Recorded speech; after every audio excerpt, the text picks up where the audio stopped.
মইতো সৰু ছোৱালী নহয় ৰাস্তাৰ প্ৰতিটোতে এইবোৰ পেলালে কি হয় মই জানো জানাৰ কাৰণে ৰাস্তাৰ মাজতে পেকেটটো পেলাই থৈ গ'লা দেখাতচোন কিবা শিক্ষিত যেনে লাগে ভণ্টি শুনা আজিৰ পৰা এইবোৰ ৰাস্তাৰ মাজত নেপেলাবা বেয়া কথা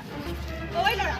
মোক যে কৈছ মই কেতিয়া পেলালো নিজে পেলাই মোক বদনাম দিব আহিছ কথা বেয়া হ'ব কথা ভাল হওক বেয়া হওক পাছৰ কথা এইখন জনবহুল ঠাই অনুষ্ঠান প্ৰতিষ্ঠানৰ মাজমজিয়া ইয়াত জধে মধে বস্তু পেলাবলৈ তহঁতৰ বেয়া নালাগে ঐ তই যে বাৰে বাৰে মোক কৈ আছ মই কেতিয়া পেলালো সকলো কোনে পেলাইছে আৰে তুমি দেখিছো নহয় তোৰ শিক্ষাৰ কথা গম পালো আৰু ঐ ল'ৰা শিক্ষা ধৰি কথা নকবি নিজে পেলাই মোক লাজ দিব আহিছ আৰে চা না 5 মিনিটত কি কৰিব পাৰো হেল্ল' হেল্ল' হেল্ল' ৰক্তিম ক'ত আছ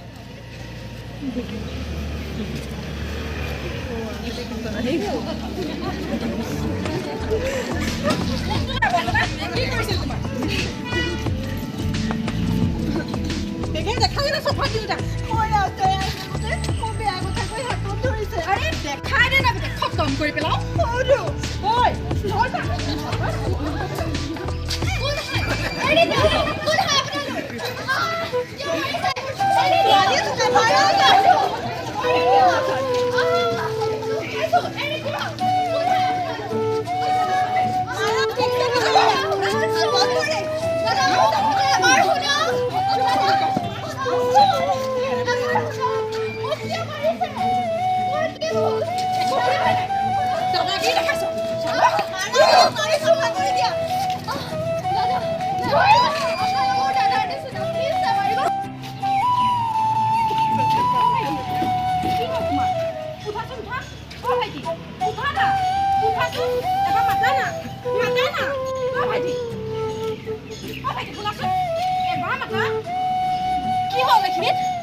কি হৈছে আপোনালোকে একো ক'ব নোৱাৰে কেলে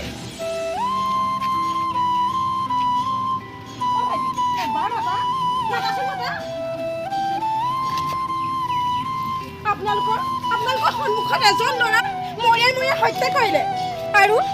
আপোনালোকে নীৰৱ দৰ্শক হৈ দৃশ্য উপভোগ কৰিলে এবাৰ কাৰোবাৰ অন্তৰত কথাবিলাক মৰম নাজাগিলেনে কাৰোবাৰ প্ৰেম নাজাগিলেনে ল'ৰাজনৰ ভুলেই বা আছিল কি অলপ সময়ৰ পাছত সংবাদ মাধ্যম আহিব আৰু আপোনালোকে ভিডিঅ' ৰেকৰ্ডটো দেখুৱাব বা কি নীৰৱ দৰ্শক কোনোবা এজন যদি আগবাঢ়ি ল'ৰাজনৰ মাক-গৰাকীৰ কথা কেলে নাভাবিলে সেই ল'ৰাজনৰ মাক-গৰাকীৰ কথা কেলে নাভাবিলে মানৱতা এবাৰ নাভাবিলে কিয়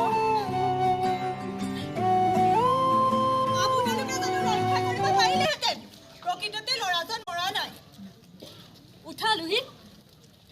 আমি সচৰাচৰ ঘটিব ধৰা অমানৱীয় ঘটনাবোৰৰ এটি দৃশ্যহে দাঙি ধৰিলো